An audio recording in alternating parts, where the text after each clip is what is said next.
Welcome to this month's PD in 15. Today, I'll be taking a little excerpt out of a longer webinar called Scores Overboard, How to Maximize Points on Constructed Response Items. In this session, we're going to look at some common student constructed response pitfalls and offer you some solutions for those pitfalls. So the first issue that we notice with students is that many don't even attempt the ECR. 2, the students are not responding to the correct prompt. 3, when the students do respond to the prompt, they don't necessarily provide the best relevant evidence to support their thinking.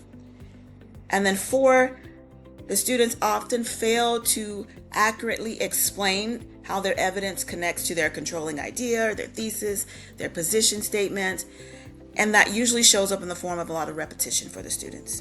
So one of the things that you can do, if the students don't attempt an ECR, you can work to build their awareness. So if you take a look here at this STAR Grade 5 Language Arts Blueprint, you'll notice that you need to understand, so that you can make your students understand, that if we're in the 5th grade, there are 41 questions on the test that are worth 52 points.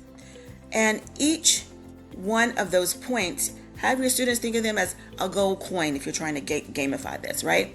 And on the test, they have 52 gold coins that are out there for grabs. And so, again, imagine yourself as Mario trying to collect those gold coins. Whatever you have to do to get them to understand that we want as many of those gold coins as possible. Now, you need to make sure that your students understand that on the assessment, the common multiple choice questions that have been on the test forever are all worth 1 point. But during the redesign, they introduced a lot of these new item types. And so the students need to understand that text entry, hot text, and inline choice could be worth 1 or 2 points depending on how they're asked. But multi-part, match table grid, and multi-select are all types of 2-point questions, along with the short constructed response for reading. It's worth 2 points as well. And then you have the ECR, which is actually worth 10 points. You want to show your students how partial credit can impact their scores. So for example, here at grade 8, we've got 2 students, student A and student B. If you look, you can compare their numbers. Both of these students get 25 of the 1-point questions correct. But student A decides they're not going to attempt the ECR. So they get only 25 out of the 56 points that are available at 8th grade, for a total of 45% of their points, which means they are at approaches. But student B, not only did they get the 25 1-point questions, they also attempted to do the ECR and managed to get 6 points out of that ECR. And as you can see here on the screen, it's not like they wrote a whole bunch, but they wrote enough of the components to get a 1 for ideas. And because they knew their grammar rules, the grammar was good enough, the conventions were good enough to get 2 points for the conventions. So this student actually got 3 from each of the ASEs, giving them a grand total of 6 for their ECRs, which means that they were able to get 55% of their questions, which moves them up to, 55% of their points, which moves them up to the meets level.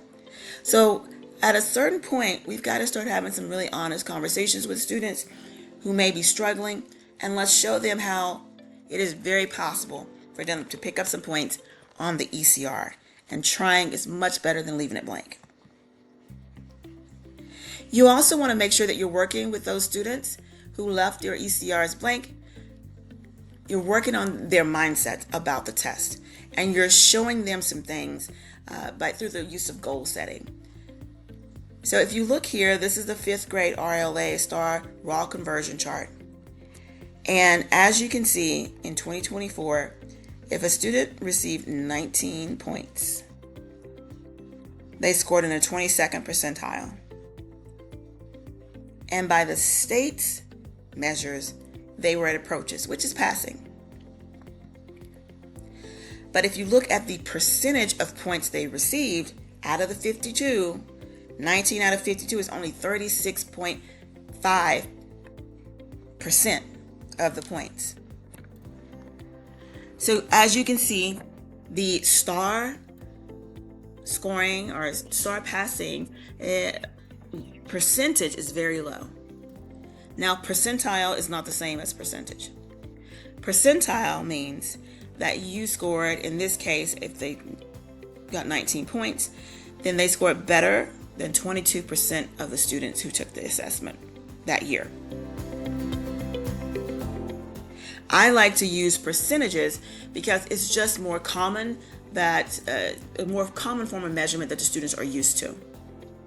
So I took the 19 divided by 52 and I got 36.5. So the student in essence made like a 37 on the assessment, and that was approaches for the star. I would of course set my goal a lot higher and explain to the students that completing that ECR and attempting it and getting some points really can add to your points total and hopefully move you up in the rankings that you actually score. So hopefully it can move you from that approaches to meet or meets to masters. If the students are not attempting the ECR, it's usually because they're not very confident in their abilities to write an ECR well. So instructionally, as a teacher, you need to make sure that you are chunking that ECR practice, especially when you're modeling for the students. So instead of modeling a whole entire ECR and then having the students turn around and do it, I am going to model maybe just a small chunk of it, model the introduction. The students are going to practice, and then we're going to reflect and share. And then I will model the next part. They will practice, and then we'll reflect and share. So that is something you can do. It helps the kids to develop their confidence because it's such a small piece, and they won't have committed to an entire ECR before you actually check it to make sure that they're on the right track. Here's a sample ECR schedule that you could use depending on how many of these you've written this year. At about this time, you would want to be able to complete more than one in a week. So I wouldn't have to necessarily space it out this far. But if we haven't been writing a lot of ECRs, for the first couple, you may want to go ahead and do this. Again, we're still on if the students are not attempting. Well, we've got to start practicing under realistic conditions. Once your students have been given the adequate, explicit instruction on the ECR or the SCR, then you've got to get them writing ECRs more frequently. And we like to have people teach their students that an ECR and an SCR, they're just reader response items. An ECR is a multi-paragraph response to reading, while an SCR is a very short, open-ended response to reading. So, because I wasn't necessarily seeing enough or hearing about enough writing in the classrooms, what I did was I went through and looked at all of the different ECR prompts and SCR prompts, and I tried to look for those concepts that were coming up again and again across the grade levels. And so I created some reader response cards that could be used in the classroom. So they could be used as open-ended discussions. They could be used as daily entries into daybooks or your writer's notebooks. They can be used as specific exit tickets during just a lesson, or as student independent practice, some accountability during that independent reading practice. These are linked here, and we've shared them in our newsletter before, but we believe in sharing. We want to make sure that you have these resources to help you maybe increase the volume of the writing that you're doing in the classroom. Because what we don't want is for the STAR test to be the first time the students have seen many of these concepts.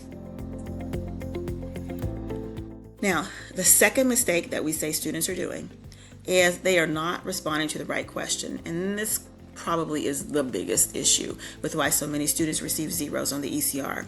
So let's just look at a third grade Spanish ECR from last year. So the prompt was, which of the two sports should be played at your school? 3-on-3 basketball or cornhole, and why? Notice that this ECR prompt is a little bit different than the ones we've seen in the past.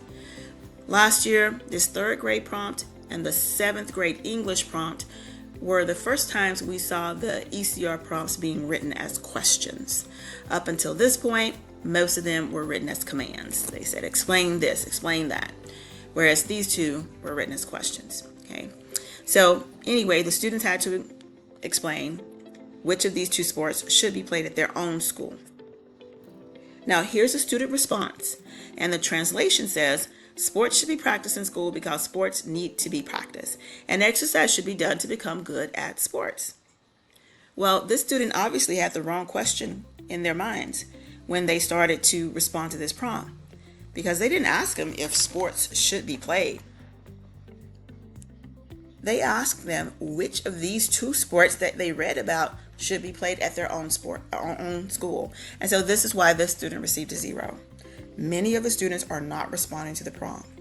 Now, if you're a 5th grade teacher, then you know exactly what I'm talking about when I show you this next prompt from 5th grade of 2024. It said, explain how El Herrera's kindness helped him throughout the selection. Well, if you train your students to turn that prompt into a question first, so that that's what's rolling through their mind as they get ready to write. And some acceptable questions would be, how does El Herrera's kindness help himself throughout the selection? That's the most straightforward question. And so here we go with this response. This student writes a lengthy response, but they still received a 0 because what they did was actually talk about how El Herrera's kindness helped all the other animals, but never really focused on how it helped him throughout the selection. Many students at 5th grade received 0s, and if you've seen the data about 0s in 5th grade, you'll know they went from 25% 0s in 23 to like 39% in 2024. And this is because of this particular prompt and the number of students who wrote about the wrong thing. Same thing happened at 6th grade. The prompt is explain how Chip and Xavier in the poem behave similarly to each other. So this was actually a paired text, a fictional text with the poem. And the students had to explain how these two characters behaved similarly to each other. So some acceptable questions might have been like, how do Chip and Xavier behave similarly to each other? How do Chip and Xavier behave in similar ways? Or in what similar ways do Chip and Xavier behave? And then if you read this particular response, the student starts off talking about the story, the last wild place, and the story, a wave a day, are similar. So this student obviously had the wrong questions running through their mind. In their mind, they're answering the question, how are these two stories alike? So the reason I say it's a good idea to have students turn that into a question is because it makes them focus on the right components of that prompt. Some things you can do to help students practice this.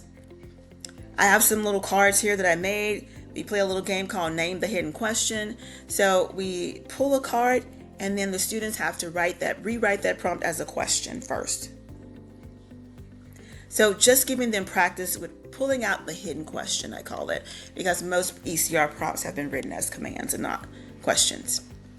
Now, the third thing that students are doing to lose points is they are not providing relevant evidence. And so what you can do is play a little game called Prove the Claim, give students a little short text, they read it, and then as a teacher, you give them a claim. For instance, like this one, the author's use of descriptive language creates a mood of disgust. And the students have to tell me which piece of evidence best supports that claim, that the author's use of language creates a mood of disgust. And so hopefully they would pick the 1 or 2 lines from this text that would actually support that claim. So this is just one way you can have them practice by proving the claim. You come up with the claims and then they have to prove them. Or you could do some evidence sorting where they have a claim and then they have different pieces of evidence from your text, and the students have to sort that evidence into strong or weak evidence piles.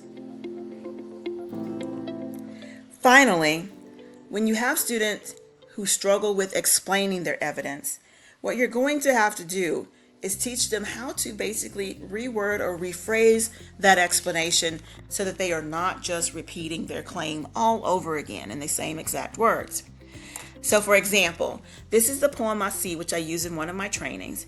And the prompt for this SCR is explain why the speaker likes the city mentioned in the poem and use evidence from the text to support their thinking. So here, when the student has answered the first part, the speaker likes the city mentioned in the poem because it is a place that has given the speaker a sense of belonging by accepting them just as they are. For example, in lines 3 and 4, the author states that this is the place that showed me I fit, and this city let me be. Now, teach your students a few phrases. This shows, this conveys, this illustrates, this proves. So let's take a look at this response written with some explanation. So I'm taking up from this city let me be. These lines show that the speaker of the poem felt a sense of comfort in the city that allowed her to be her true, authentic self by creating a safe space that she could simply be and take up space. This illustrates a positive relationship between the speaker and the city. So note here how we've taken those explanations to support our claim and show how our claim is supported by the evidence. So, thinking about your students, think about what's the main reason your students left a lot of points on the table last year, and then go ahead and identify that pitfall that your students are making and do something about it. You still got some time before the test, and take advantage of all this time to make the best at helping your students maximize points.